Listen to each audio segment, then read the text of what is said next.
In the previous video, I went through the buy it now versus make an offer. Now I'm going to show you what happens after you selected those options and where those cars now appear.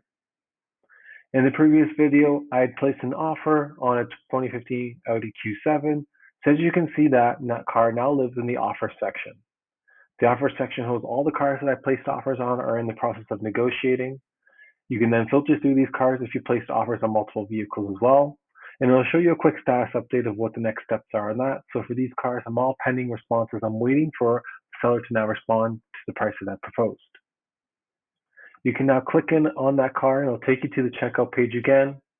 And it'll now show you the details again that you've agreed to and that we're waiting for this seller to agree to.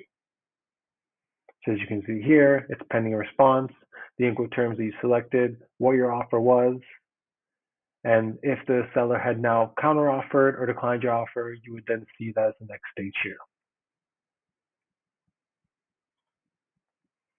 If you had done the buy now flow, which in the previous video I had done on a 2019 Dodge Durango, you can see that's in my purchases section.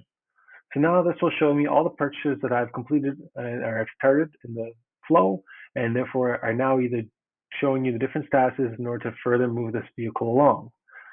Some of these statuses include, as you can see here, you can filter through them, whether you need to pay the deposit, total payment due, deposit confirmed, and those different stages, statuses here, you can filter through on your purchases and be able to understand the next ones you need to action it on and be able to move the purchase along further. So for this one, deposits due, and you can click in to see more details about this purchase that you've made, and it'll just kind of give you a high-level overview of it and give you some additional details for next steps. A lot of these flows today in terms of how you actually can wire the transfer and complete those funds is actually all done through a CX team and done via email or phone conversations to make it a little bit smoother and quicker transaction.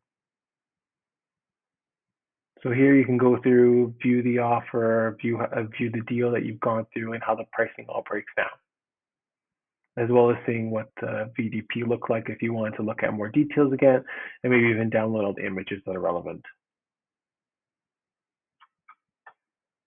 Once the vehicle has moved along and you've moved further along the flow, there's different options that will show you on the screen, such as being able to track the vehicle, so tracking the location of the car, seeing where it started, if it's at the port, and where it is in the flow of being transported to your location.